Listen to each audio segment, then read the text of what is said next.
April 1955. Midday in a warehouse that is not a warehouse, in a city that is both one city and four.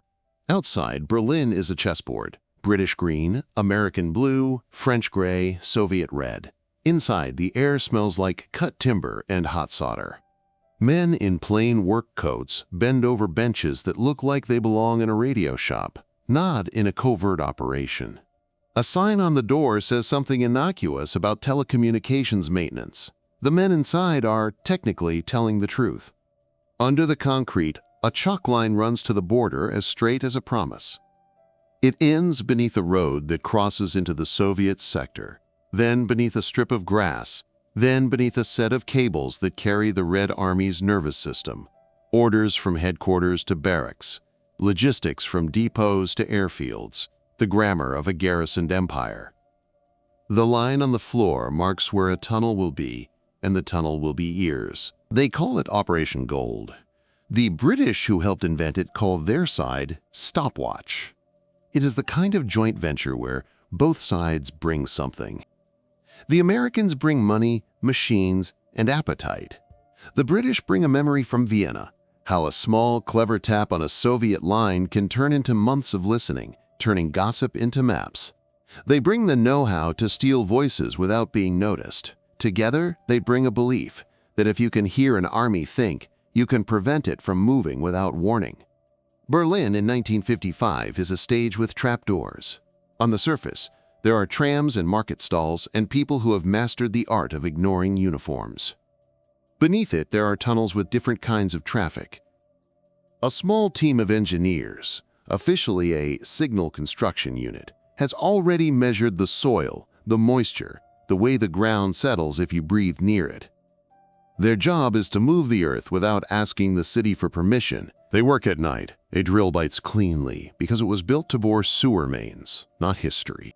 Earth comes up in tidy sacks and disappears into trucks that also carry wooden crates, labeled as telephone cable. The cover story is both plausible and boring, exactly the camouflage a secret needs. The crew on the surface logs deliveries, fills out forms, produces the paperwork that makes deception feel like routine. The fewer lies you have to invent at 2 in the morning, the better. The tunnel grows a meter at a time. It is a rectangle you can crawl through on your elbows, shored with timber that smells like a lumberyard on a rainy day. The walls are lined with tarred felt to keep the groundwater where it belongs. A cable tray runs along one side, ready for the thick black arteries that will carry whispers from the Soviet side to the racks downstairs. The air carries the hum of a fan and the minty tang of the disinfectant they use on tools, so that if anyone ever smells anything through the soil, it smells like cleaning, not like men. On the second night, a shovel dents something that is not dirt. The crew stops, not because they are frightened, but because a dent you cannot explain is the kind of thing that becomes a mistake you cannot erase. The site chief crawls up, clicks on a small lamp, and tastes the damp on his teeth, the way people who work underground check humidity without thinking. He touches the dent. It's a stone, the size and shape of a loaf of bread. It's a small reminder that the earth was here first. They go around it. Above them, Berlin makes noises that have nothing to do with them. A truck backfiring, an argument in a courtyard, a train breaking 3 blocks away. Noise is useful. It swallows the soft percussion of a pick when it hits a beam, the drag of a body on a plank. The men work as if they're in a library where the librarian has agreed to pretend that you are allowed to whisper. By week 3, the tunnel crosses beneath the line on a map that says the world is divided here. On the surface, that line is a curb and a fence and a guard in a hat. Underground, it is a temperature change, soil that was packed by different boots, water that finds different ways to migrate. The chief marks the moment with a soft there, not triumph, not prayer, just a notch in a story. In a basement, 2 floors above the tunnel mouth, the listening room takes shape. It looks, at first glance, like a small, responsible radio station. There are racks full of vacuum tubes glowing like embers. There are patch panels cross-hatched with colored cord. There is a workbench where a man with careful hands is soldering a connection as if it were a piece of jewelry. There are chairs with cushions that pretend to be comfortable because the people who will occupy them will not be allowed to fidget. On a shelf sit reels of tape, brown acetate wound on metal spools, heavy when new, heavier with time. They will soon contain days that never happened anywhere but here. A colonel asking for fuel figures, a duty officer confirming that guard rotations have changed, a political officer reminding a base to submit cultural attendance numbers, as if attendance had anything to do with loyalty. In a different city, one man already knows. He knows about the chalk line, the drill, the plan to touch the Red Army's cables with fingers hidden in clay. He knows because someone told him, and he told someone else. He does not look like a saboteur. He looks like a clerk the world would forget to watch. He has told Moscow that the West plans to listen. Moscow has listened to him. Moscow has decided to let the tunnel exist, for now. There are reasons for this decision. Bad, clever reasons, and we will come to them. For the moment, the crew digs, and the cables overhead carry ordinary traffic, and the city above them keeps a secret it believes is still safe. On a morning that arrives on schedule, the tunnel reaches the place where a drawing says the Soviet lines will be. No one celebrates. They mark the timber. They measure again. They put down tools and drink water that tastes like metal, and then they begin to do the thing the plan has been aiming at for months.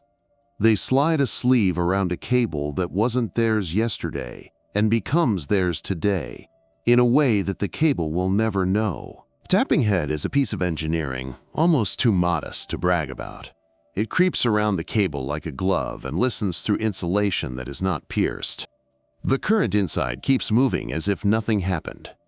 The voices, if they are voices, will arrive at the head as tiny changes in electricity. The head will turn those into a signal. The signal will travel through the tunnel, up the tray, into the racks, into the tape. In another room, a linguist will turn the signal into meaning. The meaning will become summaries. The summaries will become maps. The maps will become decisions. It is a ladder. The first rung is a listening head the size of a child's hand. The first test is mundane and terrifying.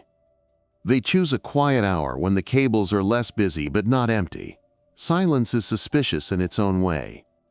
The tapping head goes on. The patch cords meet the sockets with a click. The tubes flare.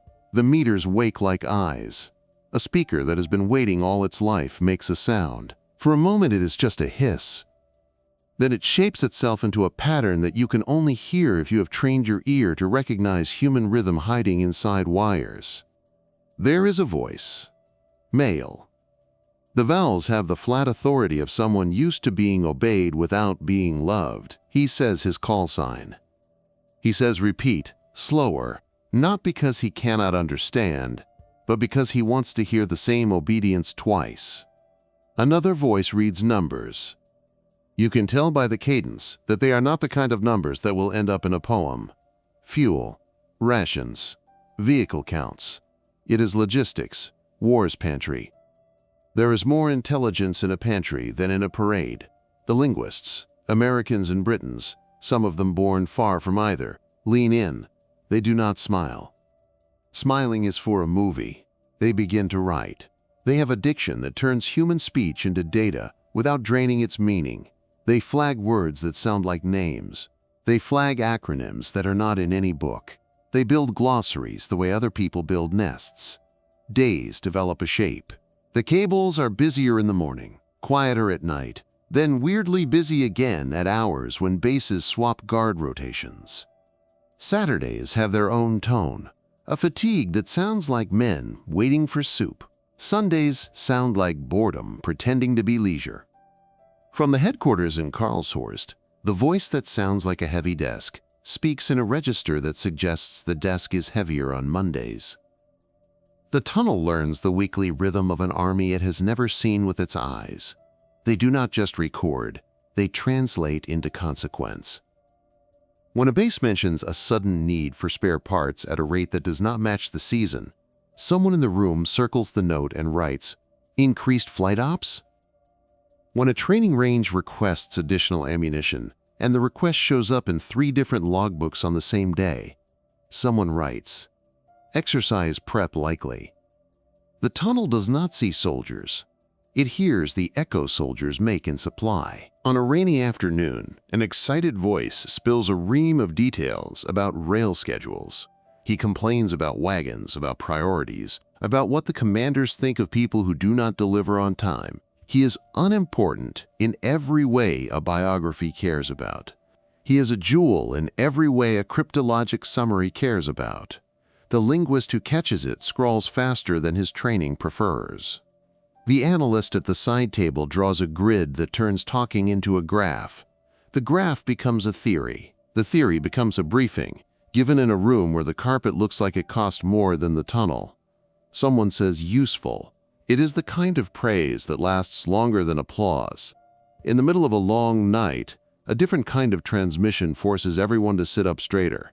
It is not a human voice at all. It is the clipped, chirping language of a teletype line carrying encrypted text.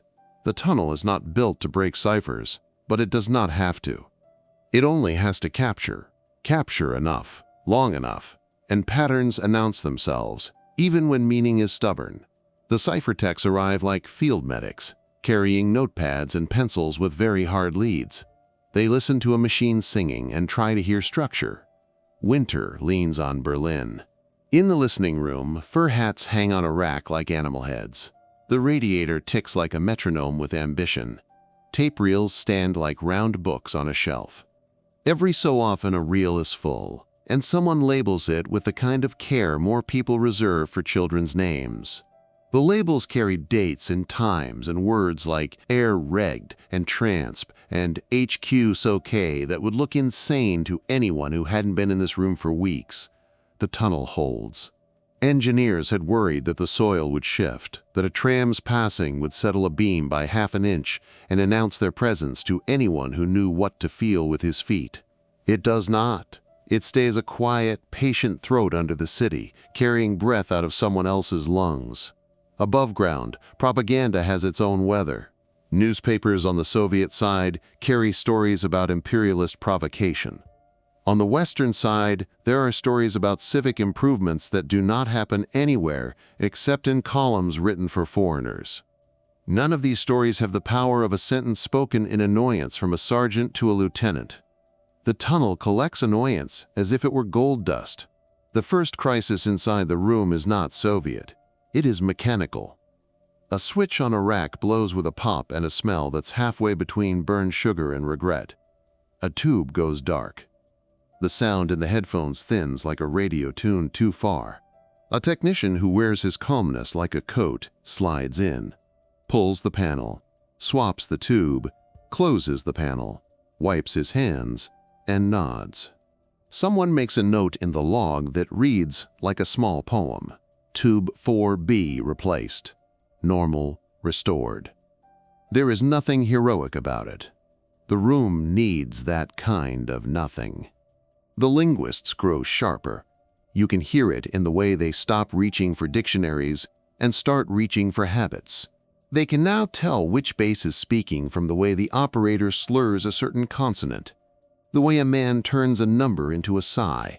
The slightest offset in a clock tick tells them which switching center the call passed through. The tunnel has given them a map made of manners. They send summaries to people who vote for budgets. They send urgent extracts to people who move pins on maps.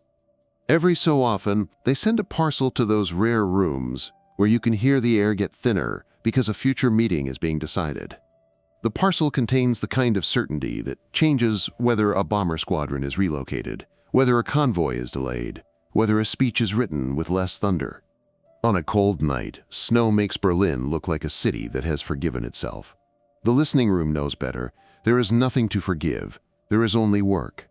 A voice on the line announces an inspection regime that had not been reported through any other channel. The voice reads it as if, by reading it, he turns it into a thing he has to own. It includes timing, checklists, the kinds of equipment to be examined. The detail is a gift that the room accepts with the politeness of urgency. The next day, someone in a different building proposes to watch, with a different set of eyes, the very places the inspection will go. Cross-checks are how you stay honest with luck. And then, in the margin of a day that feels like any other, a small sentence appears that does not fit. A line mentions that a trench in an outlying field will be temporarily closed due to cable work. It is an unremarkable notification. It lands loud because it lands near the place the listening head knows very well.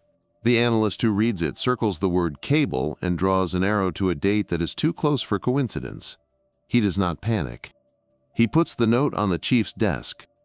The chief looks at it without blinking, then says, "Add an ear." They retune, slightly. The way you lean when a door you thought was locked makes the sound a door makes when someone touches it.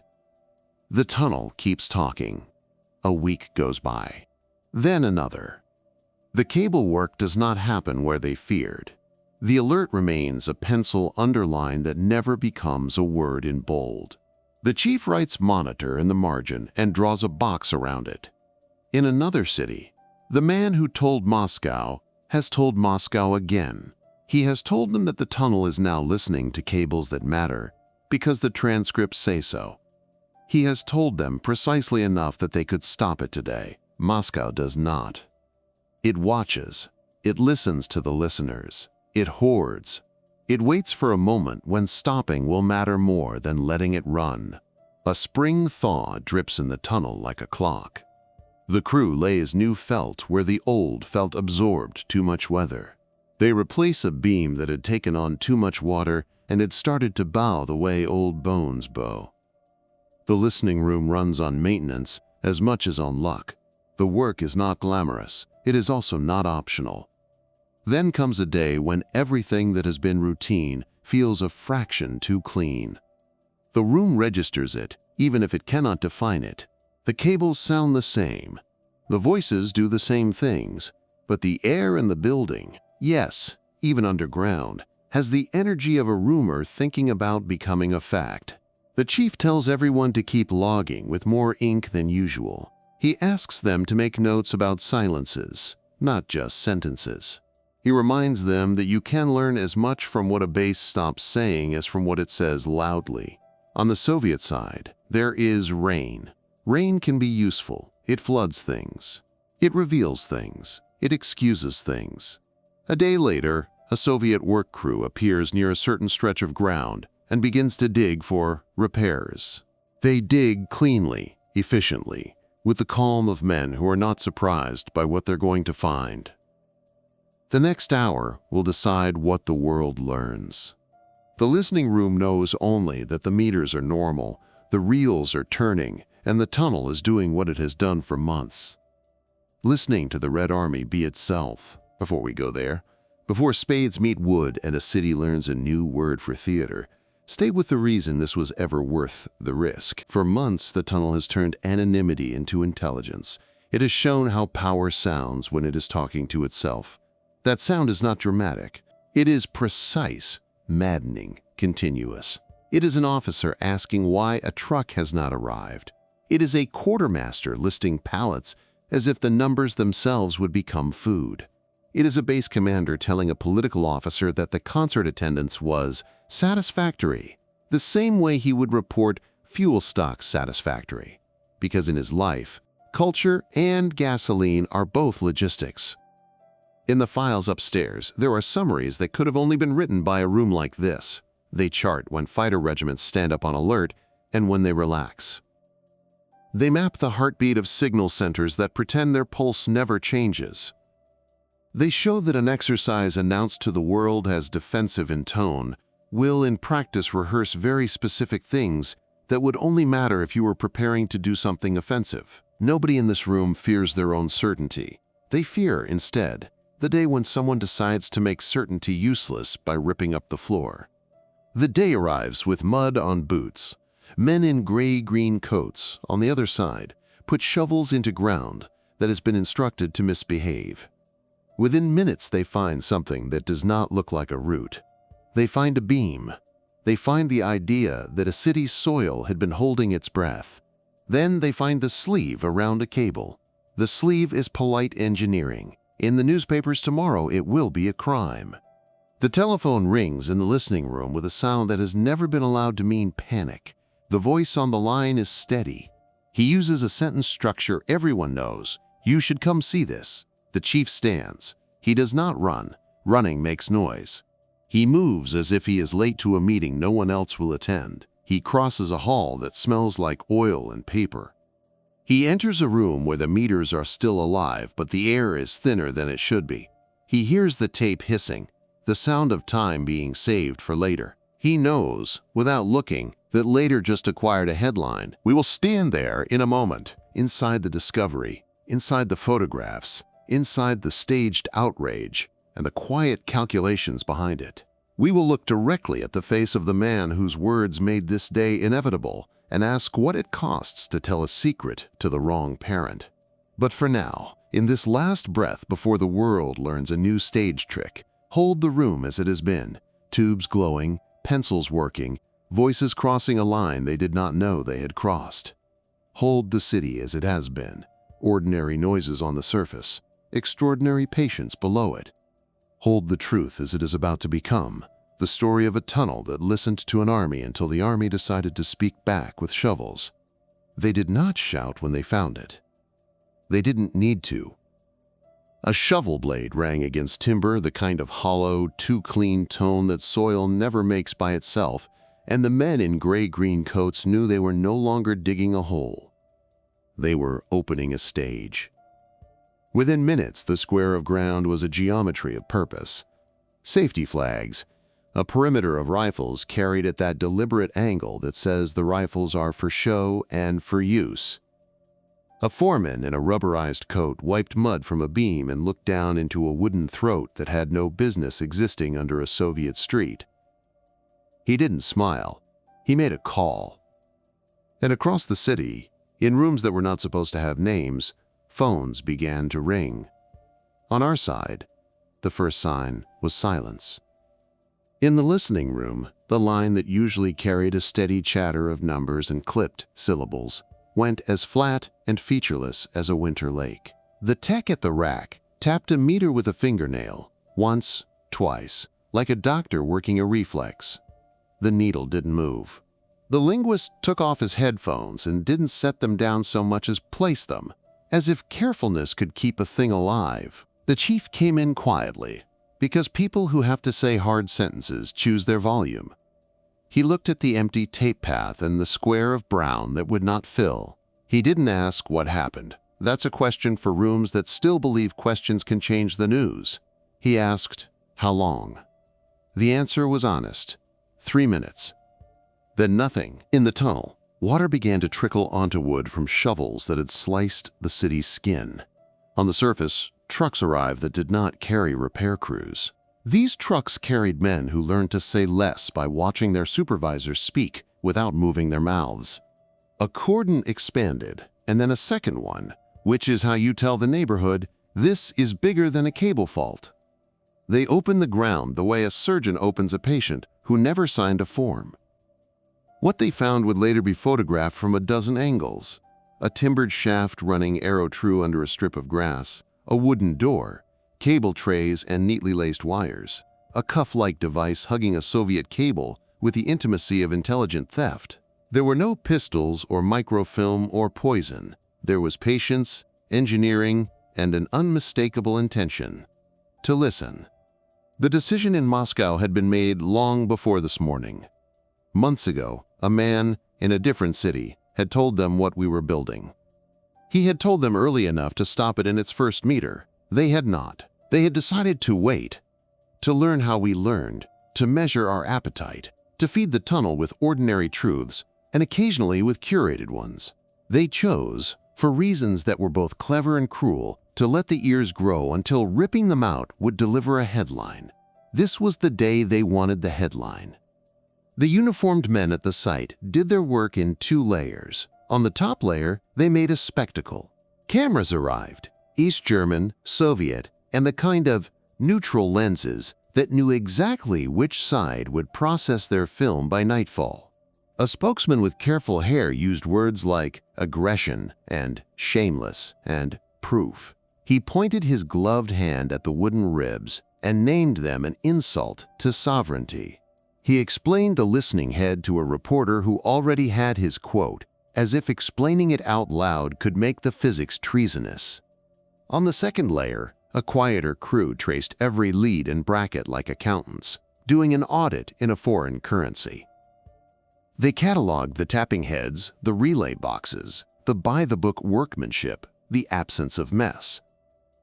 They photographed the labels on our side of the connectors, because neatness is as incriminating as fingerprints. They cut the sleeve off their cable with a care that bordered on tenderness and packed it in a crate as if the courtroom would need to hear it sing. Newsprint ate the story by morning. Americans build spy tunnel. British in on plot. Western gangsterism exposed. The vocabulary was the vocabulary of theater.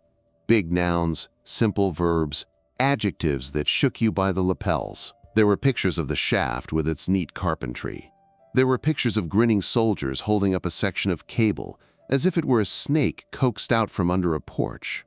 There were pictures of officials pointing at plans with that international gesture that means, "We know what you did. We will now explain to our audience." In our listening room, there was no theater. There were forms. A pencil line across a log that wrote the moment a city went quiet. A paragraph begun, crossed out, rewritten with cooler verbs. The chief collected the last hour of dead tape, because even silence, on a day like this, is a record. A clerk filed a routine equipment note that suddenly felt like an epilogue. Tube 4B running a little hot. Someone added a small mark that meant, keep it anyway. The warehouse that wasn't was emptied in a calm scramble. Sensitive devices disappeared into crates that knew where they would be moved before anyone asked them. The men who had spent months learning the exact weight of Berlin silence put their headphones into canvas bags and looped the straps over their shoulders in a way that made the bags look like instruments. It was, in a way, true.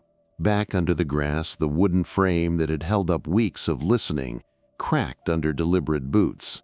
In the pit, one of the silent crew pulled a plank and touched it, the way people touch the thing that carried them safely to the end of a dangerous hour. Then he tossed it aside. There are ceremonies even in demolition. The value, if you look for it, didn't vanish with the sound. It had already been spent. Wisely, months of routine that the tunnel collected had taught us the shape of the Red Army's day and the rhythm of its nerves. We learned, beyond guesswork, where the headquarters really sat when they were not on parade. We learned how regiments asked for fuel and what urgent sounded like when urgent was real. We learned the times of day when a certain headquarters teletype sang longest and hardest, and if you charted those peaks on a calendar, you could watch exercises bloom before the press office admitted they existed. We learned which acronyms meant something in the field and which existed to impress a desk. And we learned how the other side handled discovery. With a kitchen of outrage served on plates of calculation, the tunnel did not just tell us what they said. It told us how they would behave when they had the chance to humiliate us. They would tidy. They would pose. They would stage a laboratory out of our carpentry. They would perform a trial without a judge and win it by morning. There was, hidden under the theater, a deeper story that didn't arrive until years later. A defector walked into a Western office with a bag of names and dates, and inside his inventory was a revelation. The man who had told Moscow about our tunnel had been one of ours, a friendly face in our hallways, a quiet voice in our briefings. He had been sitting close enough to see the chalk line on the floor, close enough to memorize the diameter of the listening head. He had walked our case officers through risks while he walked a different set of officers through our confidence. He had fed the tunnel to Moscow before we laid the first beam. His name would become a synonym for betrayal. His story would grow footnotes like barnacles. Childhood in war, capture in Korea, a conversion in despair, a sincere belief that the other side deserved his help more than we did. He would say later that he did it for peace, that leveling a field in secret might save lives. He would also say that he was proud. People are complicated when they tell you why they broke your lock. Knowing that he had told them did not erase what the tunnel gave us. It reframed it. It said, they let it run.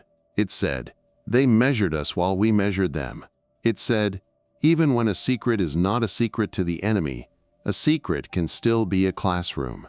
For almost a year, we learned. For almost a year, they let us learn and learned us. Intelligence is a hall of mirrors, and sometimes you have to accept that staring helps both faces. What did the Soviets gain by waiting? They learned the shape of our appetite. They learned our patience. They learned which kinds of traffic we valued enough to fill shelves with tape. They learned our wiring diagrams without ever visiting our room. And when they finally tore the floor open, they gained an exhibit they could show to the world and to their own. Proof, wrapped and labeled, that the enemy would sneak under a flower bed to hear you order gasoline. What did we gain? Beyond the files, the thick folders that smelled like ink and glue and pencil and urgency, we gained a doctrine we could teach with a photograph. Most of what matters is logistics. Most of what logistics say is not shouted. Most of what you need is in the numbers a bored voice read because he was told to, not because he believed in their poetry. We gained a humility about how often good intelligence sounds like grumbling about spare parts. We gained an appetite for ordinary voices that carried extraordinary structure. In Berlin, the whole became an attraction. Off-duty soldiers in uniforms that looked better on parade than in mud came to look down and spit conversationally into the shaft. Here, a guide would say, because there is always a guide when the state needs you to learn the right lesson, is where Western imperialists violated the sovereignty of our peaceful work. There was a table with captured hardware arranged as if at a science fair. The labels were precise, the conclusion foregone. Children came by on school trips and learned a new word for enemy. Back in the quiet rooms, there was a second lesson. We had been lucky. Lucky that the ground held. Lucky that the tap did not hum in a way that a sensitive ear on the other side could have heard months earlier. Lucky that our engineers loved overbuilding. Lucky that a clerk somewhere in the cable office posted a maintenance notice a week early for a trench that never moved, and that our people read it and decided to recheck everything twice a day. Lucky that luck had not made us lazy. People who read only the headline decided that the tunnel had failed. People who read the reports decided the opposite. You could tell who had read what by the way they talked about it at parties. In rooms without drinks, the metrics were blunt. How many reports? How many times did a summary alter a readiness posture? How often did a detail from the tunnel show up in a later source wearing a different hat? The numbers argued that failure is a word for newspapers, not for ledgers. Years later, authors would reheat the story, remember the photographs, and pour new adjectives on old wood. They would point, properly, at the betrayal that made the discovery certain. They would sometimes forget to say what the tapes taught, that the shape of an army is in its schedules, that the mindset of a command is in its complaints, that the health of a garrison is in the way it orders boots. There is a footnote I owe you, because footnotes are the small honesty that keep big stories straight. The British called their piece of it stopwatch. We called ours gold. Together it became a compound word that sounded like a toy and acted like a tool. When it was over, there were commendations written in that dry, dignified language that turns a year of sweat into 4 sentences. There was a ceremony that no one photographed because cameras in those rooms were not welcome. There were handshakes that looked like accounts balancing. And there was a city that would soon divide itself with concrete and knives. The wall would come up. The wires would be rerouted. The places where our tapping head had rested would be absorbed by new roads and new grudges. People would forget the exact square of grass where the show was staged and remember only the feeling that the ground could be dramatic if it wanted to. But in the rooms where history is forced to be specific, the tunnel remained a lesson plan. Men went back to their ordinary work. The linguists found new voices to translate. The techs found new panels to keep alive. The chief found new ways to phrase what he already believed, that most victories in his world arrived disguised as paperwork. He kept a small relic in his desk, a blank label from a reel that never filled all the way the day the lines went dead. He would take it out sometimes, not to be sentimental, but to remember what quiet can mean. And the man who had told Moscow? He kept telling for a while. He wore our badge and their confidence, and each made the other heavier. He was caught, eventually, as men like him often are. He would escape, later, in a story that would sound absurd if fiction tried it. He would die in a place that had trained him to call our rooms the enemy. His mirror would tell him what he needed to hear about himself. Mirrors are also part of the trade. What remains when the dirt eats the last plank? A few photographs and archives that smell of old paper and climate control. A set of technical drawings that, if you didn't know the story, would look like a municipal project. Memoirs that argue about adjectives. And, most valuable and least dramatic, the habits that the tunnel taught. Listen longer than pride wants. Translate before you summarize. Graph boredom. Don't trust headlines. And build your patience like a structure you might someday have to live inside for months. Operation Gold ended in a pit, with men pointing and cameras agreeing. But the point of it, the gold in it, wasn't the drama of discovery. It was the season of conversation before the shovels. It was the human sound of an army being itself, turned into understanding by people who learned how to hear. When the last crate left the warehouse, that wasn't. Someone turned off the light and closed the door without ceremony. Outside, Berlin kept making the noises that made it a city. A bus changing gears, a child scolding a dog, a bicycle bell that could have been a laugh if you wanted it to be. The chalk line on the floor had been scrubbed away, but if you stared at the concrete, you could convince yourself you saw where it had been, the faint ghost of a route you take once and then only remember. We measure wars in battles because battles are photogenic. The truth lives in rooms like this, in tunnels like that, in men and women who learn the grammar of someone else's ordinary. This is not the kind of work that wins parades. It is the kind that prevents them. The tunnel listened. The army spoke. For a while, both sides learned. Then the shovels answered back, and the show began. Because shows are how you tell a public that a lesson is over. The lesson wasn't. It walked upstairs in the shape of habits and went to work elsewhere. In Berlin, the grass grew over the hole. In our files, the paper yellowed politely. But if you ever pass a manhole and feel the sudden, irresistible urge to wonder what conversations travel under your feet on their way to a different room, then you are remembering this story, whether you know it or not. Because the truth, once heard, does not forget the way home. And sometimes the only way to keep a dangerous peace is to teach a tunnel to listen, until the day you must let the city speak back with shovels, endure the theater, pocket the lesson, and build the next quiet room. That is how the long war stayed a cold one, with cables and carpenters, with translators and technicians, with a chalk line that crossed a border, a wooden rib cage in the dirt, a listening head the size of a child's hand, and the calm understanding that the smallest human gestures, measuring, logging, waiting, are the ones that keep the big human stakes from falling. In the end, the ground closed over the secret. The city kept breathing. And in other places, under other streets, other lines were drawn, other rooms were lit, other ears were built. The work continued with the same temperament that made it possible in the first place. Modest, exact, patient. The tunnel that listened to the Red Army is a hole in the earth, a stack of tapes, a headline, a triumph, a compromise, a betrayal, a classroom. It is also a reminder that history is built not just by those who raise flags, but by those who bend over a bench, solder a joint, label a reel, and listen. Hard enough to turn another man's ordinary into the information that prevents catastrophe.